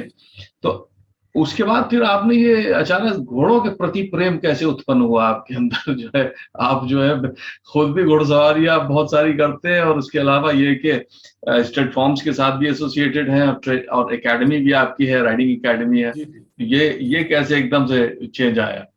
मैं देखिए इसके ऊपर बड़ा जल्दी बताऊंगा। देखिए आपसे कहा कि बचपने से मैं घोड़ों के साथ ही रहा, क्योंकि मेरा सारा फैमिली थी, मेरी मामू, मेरी मेरी बहन, ये वो सब लोग थे, मेरे सारे फ्रेंड्स, वो तो बचपन से रहा। जैसे ही मैं बना ज्वाइंट सेक्रेटरी गेम्स कमेटी। वसी आलम के बाद में, तो फिर मतलब इख्तिदार भी आ गया थोड़ा सा, इख्तिदार भी आ गया थोड़ा सा। सही बात, तो सही। उसके हाँ वो इख्तिदार आ गया। अदरवाइज ये था कि कप्तान से रिक्वेस्ट करो, ये करो, फिर हमारे होते थे जी, आदेश होते थे, सही क्योंकि बात। जैसे है सही ना, बात। फिर आदेश भाई जो है घोड़ा हाँ, भिजवा के करो। इवन एमबीए में मैं फर्स्ट पीरियड नहीं जाता था कभी, इसीलिए अटेंडेंस शॉर्ट हुई थी, जी। क्योंकि जाता नहीं था, क्योंकि वो था राइडिंग। राइडिंग का टाइम होता था। जी। तो हम सिर्फ क्रॉस कंट्री करते थे। हाँ। और सलीम सिद्दीकी साहब से बहुत गालियां खाते थे, क्योंकि वो कहते थे कि सारे तुमने घोड़े स्पोर्ट्स के खराब कर दिए। कह ज्यादा सकते नहीं थे भाई, क्योंकि जो नसीम अंसारी साहब का तो एक जी, भाई था, सही। जो धमक तो थी ऊपर से, मतलब अपनी अब हम खुद हो गए थे, मसी वसी सब हमारे साथ के हो गए थे। तो हम्म। वहां से चलता रहा। फिर मेरे जाते ही दुबई इसने स्टड फार्म का कर लिया सही चितारी मरून में, तो मुस्तकिल घोड़ों से रहा। और मेरे लौटने के बाद मैंने जिनका जिक्र करा आपने, जो है खालाजाद भाई का, जो कि आईएएस थे, वहां पे उनकी बिटिया भी जो है नेशनल जो ड्रेसाज और शो जंपिंग में रही, उनका घोड़ों को रहा, तो उन्होंने मुझे अपने साथ जोड़ा। और वो बीच में एकदम से बीच में से हट गए। दो हम्म। तीन साल में ही उनका 2005 में इंतकाल हो हम्म। गया, मैं आया था 2000। तो हम्म। मेरे जहन में ये आया फिर कि भाई अब मुझे इनकी अनफुलफिल्ड वाला, वो था तो घोड़ों का शौक तो था ही, वो मेरा तो दबा हुआ था। फिर मुझे एक मिल गया, एक्सक्यूज मिल गया कि यार संजॉय भाई का ये अनफुलफिल्ड था, एकेडमी होनी चाहिए और ये वो। अच्छा उनकी बच्ची राइडिंग कर रही थी, उनके ऊपर से हाथ हट गया था, तो हम्म। मुझे फिर सिस्टम में आना था। उसको मैं आगे तक, क्योंकि उनका अपने थे घोड़े, एम्बेसी ग्रुप एक बहुत बड़ा ग्रुप है अच्छा। वहाँ का, बेंगलोर का। वो अच्छा। इतना बड़ा ग्रुप है कि उसने जो फवाद था, जो ओलंपिक में इंडिया को रिप्रेजेंट किया है, जिसने हम्म। ओलंपिक में 26वें नंबर पे आया, उन्होंने 100 करोड़ रुपए का स्पॉन्सर किया था, 3 साल उसको बाहर रखा। अच्छा। और एक एक घोड़ा उसका 8-8 करोड़ का घोड़ा है, अच्छा। And everything was sponsored by embassy. तो उस बिटिया हमारी वहीं पे थी, हमारी हमारी जो थी भतीजी, अब उसको मुझे ईएफआई और ये सब। तो मैं फिर 2006 में, अलीगढ़ के कप्तान थे अहमद अफसर, 2006 में उन्होंने अच्छा। मुझे गलती से इनवाइट कर लिया as a guest of honour. अच्छा। बस वो मेरे लिए जिसको कहते हैं कि टर्निंग पॉइंट था। जख्म के ऊपर बस लगनी थी चोट। तो अच्छा। उसमें नवीन जिंदल साहब को चीफ गेस्ट बनाया गया था, ये अपने जो हेलीकॉप्टर से आए थे, चॉपर जी। अपर उतरा। और इनसे पे लोगों ने कहा था एक बार आप भी दिखाएं घोड़े पे। इन्होंने अपने चौपर से अपने जूते वूते मंगवाए, वहीं पहने, और अलीगढ़ यूनिवर्सिटी के घोड़े के ऊपर बल्लेबाजी करना। आप ये समझ लीजिए जब तक कोई बहुत ही अच्छा राइडर ना हो, सही क्योंकि हम बात। लोग से नहीं समझते थे वो घोड़े। आप तो खुद ही राइडिंग में रहे इतने, आपने तो देखा हुआ है सारा, खुद आप तो क्लब के गए प्रोफेशनल मेंबर थे जी। साहब। उसने निकाला और जो मेघ निकाल दी साहब नवीन जिंदल ने। मैंने कहा साहब नवीन साहब आए, मैंने कहा जवाब नहीं। तब मैं और अहमद जुड़े। अहमद मेरे पास आए, बोले निहाल भाई जो बात आपने अपने उसमें रखी थी सवालात में पहले, तो हम्म, जितने लोग निकले उन्होंने कुछ भी राइडिंग को आगे नहीं बढ़ाया, हम्म, क्योंकि अलीगढ़ से ही मतलब टेंट पेकिंग जो आज को इतना आर्मी और सब जगह हो रही है, असली तो हमारी ही होती, हमारी ही हुआ करती थी। सारे सब लोग जो थे जो है नेशनल राइडर्स तो हमारे पास थे, सही तो बात। है तारिक वहीद कुरैशी साहब, खुशनूर साहब, वजीउल्लाह, इमरोज साहब के बड़े भाई, जी जी और हमारे सलीम सिद्दीकी साहब खुद, जी मास्टर साहब हमारे, जी सब जी के जी सब। जी। तो साहब ये आए, फिर उसी वक्त में मास्टर साहब के बच्चों ने भी अपने स्कूल खोले यहाँ पे, हम्म, अलीम और वसीम ने। तो हम लोग का फिर साथ में कोटरी बन गया। फिर इसने अब इक्विविंग्स करके एक हम लोग ने, इसने अहमद ने कंपनी बनाई, I was in the board as अच्छा, प्रेसिडेंट। फिर इसने कहा साहब निहाल भाई टेंट पैकिंग को बढ़ाना है, क्योंकि टेंट पैकिंग जब तक 2006 तक, जरा सा आपका वो लूंगा वक्त लूंगा, ये इंटरेस्टिंग है, 2006 तक सिर्फ जो है जवानों का खेल था, जवानी खेलते थे, जी पुलिस जी, के जवान, पैरामिलिट्री के, हाँ हाँ कोई सही, एलीट नहीं खेलता था। Elite was in show jumping जी या ड्रेसाज, बिकॉज बहुत महंगा खेल है, जी, और देवर इन, पोलो, जी। तो उसमें इसने कहा इसको एलीट तक लेके जाना है। मैंने कहा यार अहमद ये कैसे, ये पूरा अहमद वाज द वो leading this initiative, I can say that. मुझसे कितना मैं था, मैं था कप्तान था 86 में, वो कप्तान था 2006 में, मुझसे कितना कितना छोटा होगा वो, सही ठीक है, लेकिन सही, he was leading it. Ahmed ने साहब कहा निहाल भाई we will do it. EFI के साथ में हम लोग की टिप हुई, बड़ा सब कुछ रहा, और हमने फिर इसको प्रमोट करना शुरू करा। We went to royal families, we went to Oman, we went to Doha, we went to Saudi, we went to Abu Dhabi. वहां पे भी लोग या तो जो रेसिंग कराते हैं या फिर रेसेस में या पोलो जी या शो जंपिंग से। हमने सही, कहा साहब ये चीज है, उनको बल्लमबाजी समझ में नहीं आई रॉयल्स को, उनको फिर जोड़ा साथ में। एवरीथिंग वाज अहमद्स इनिशिएटिव, मैं बताऊं, अच्छा, मैं सिर्फ साथ खड़ा था, and we were able to do 5 world cups in India. 5 world cups कराए हमने, 17 देश आए हैं, अच्छा, great, without any support from the government और the Equestrian Federation of India. फिर हमने उसी में हम कराते थे नेशनल्स। अच्छा, अब ऐसा उसमें होता क्या है कि घोड़े तो लाते नहीं है लोग, शो जी जंपिंग और उसमें तो अपने घोड़े लाते हैं, लेकिन इसमें नहीं लाते। जी, अब घोड़े कैसे होंगे, तो हम क्या करते थे, नेशनल भी ले लेते थे। हम्म नेशनल्स के बाद हम उसमें से 100 घोड़े सेलेक्ट करके, हम हम्म, फिर घोड़े नहीं जाने देते थे आर्मी के, पैरामिलिट्री के, जबरदस्ती उसमें थोड़ी सी वो चलती थी, मसल चलता था। मैं घोड़ा नहीं जा रहा यहाँ से, साले घोड़े की टांगों से वो 100 घोड़े को हम फिर यूज करते थे for the international event, because अच्छा, गवर्नमेंट सपोर्ट नहीं थी, sponsors were not ready to support us. अब बाहर से कंट्रीज से लोग आते थे, 16 देश से, उनको रुकवाना भी है, सही बात है, खाना पीना सब करना, and right from Australia, south Africa, Iraq, Somalia, UAE, Kuwait, सब जगह के, सऊदी अरबिया, और तो और सब पाकिस्तान को बुलाते हैं। पाकिस्तान के राइडर्स हमने यहाँ बुला के दिखा दिए भारत सरकार से, सिक्योरिटी क्लियरेंसेस के बाद भी, और अभी भी कोविड वाला लास्ट हुआ था, इसमें भी दिखा दिया लोगों को, बड़ा लोगों ने उसके हाँ, झंडे फाड़े फाड़े। हमने कहा हम करके दिखाते हैं।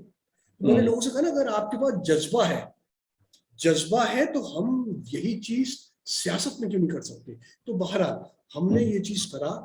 अब क्या रहा कि इस बीच 2 साल में हम लोग का जरा क्या हुआ कि हमारे घोड़े स्कूलों में चलते हैं, 22 घोड़े के करीब है, अच्छा, स्कूलों में चलाते हैं। कोविड की वजह से स्कूल बंद रहे, हम्म स्कूल वाले पैसे नहीं देते, हम्म, घोड़े को तो रोज चाहिए पैसा, सही बात, रोज खाने को चाहिए। 15,000 रुपए एवरेज है। अब आप 15,000 रुपए 22 से कर लीजिए, वी आर नॉट मनीड और एनीथिंग लाइक दैट। तो अब हमने मॉडल चेंज किया है थोड़ा। अब हमने भी साहब, अब आप मेरा याद कर लीजिए विजन, गुजरातियों के हो सकते हैं विजन, लेकिन हम भी उनसे 19 नहीं है। 2006 में मैंने नवीन जिंदल को मार्क किया था। हम्म, मैंने सर अपना स्टेबल अब नवीन जिंदल के स्टेबल से मिला के बना दिया है। क्या बात नवीन जिंदल के यहाँ 200 घोड़े खड़े हैं, मेरे अभी 2 घोड़े खड़े हैं खाली।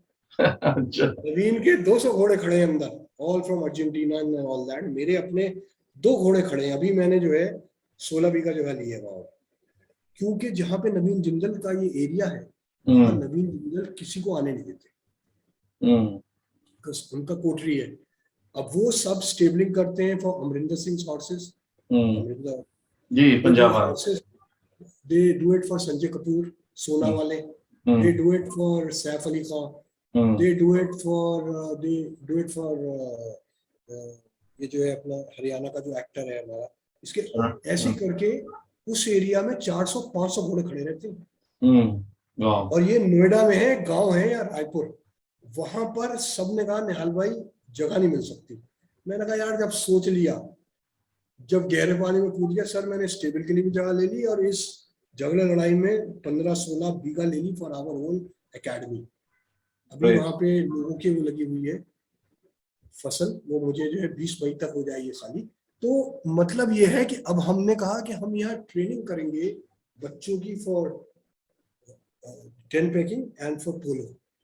आई होप निहाल भाई यही मेरे सवाल का वो था, हिस्सा था, इसलिए कि हमने इतने साल राइडिंग करी और इतने जबरदस्त हमारे यहाँ से राइडर्स हुए, लेकिन वो फिर यूनिवर्सिटी खत्म होने के बाद फिर खो जाते हैं, जबकि उनके अंदर इतना पोटेंशियल होता है। पर देखिए प्रेसिडेंट बॉडीगार्ड के साथ और कैप्टन अहलूवालिया को और कैप्टन जीएम खान को हमने राइडिंग करते हुए देखा, अलीगढ़ में राइडिंग करी जब सेंटिनरी हुई थी इन्होंने, तो इनके साथ कंपटीशन होता था और उसमें भी टूटे फूटे जो है वो अपना 3rd प्लेस और 2nd प्लेस ये लड़के ले आते थे। तो आई रियली होप कि आपकी जो एकेडमी है ये एक ब्रिज बनेगी। बस इसमें और अहमद अफसर को सेहतमंद जिंदगी की उसकी हम सबको दुआएं होनी चाहिए।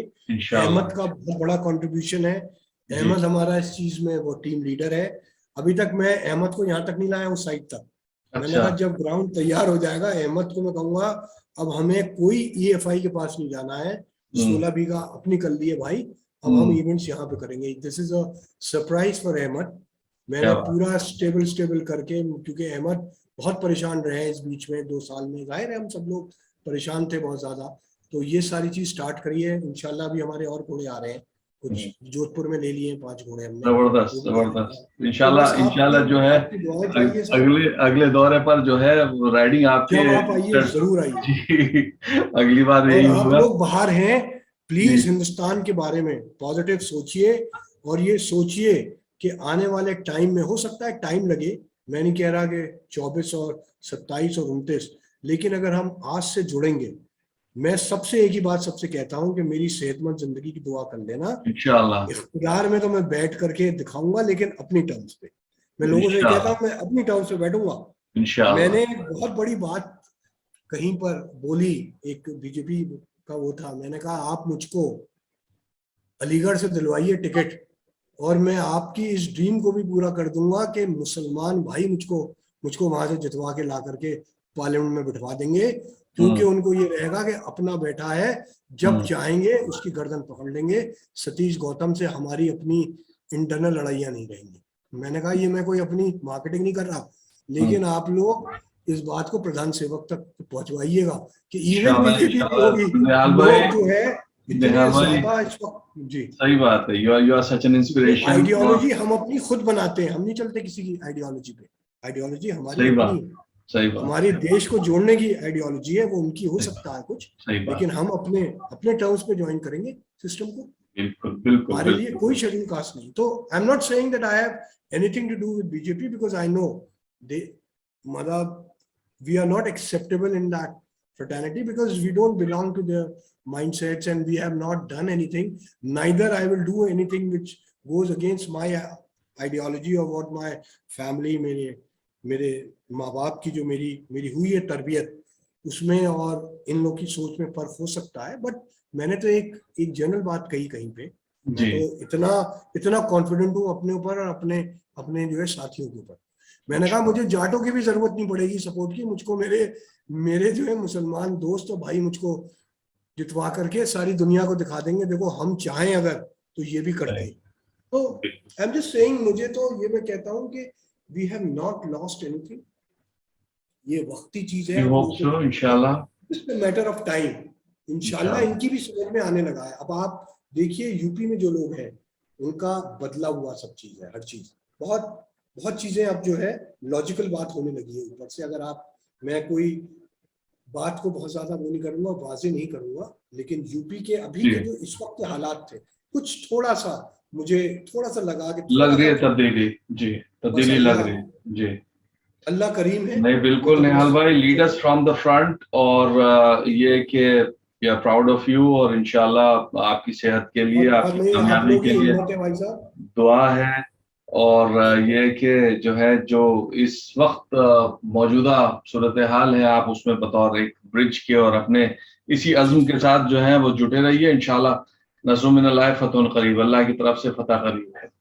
दुआएं चाहिए आप लोग की, सबकी भाइयों की, और इंशाल्लाह यहाँ बैठे हैं, जी जब भी जिस लायक भी हैं भाई जी को एक बार आप समझ लीजिए हम इख्तिदार में हैं, हाँ हमसे जो ये कहता है कि क्या कर रहे हो, मैंने कहा राजपाट कर रहे हैं, सरकार चला रहे हैं, हम तो लोगों से यही ठीक है। मैंने कहा ये रखिए कॉन्फ्रेंस। ओके निहाल भाई, खुदा हाफिज, बहुत बहुत बहुत शुक्रिया, वंडरफुल टॉकिंग टू यू। जी जी।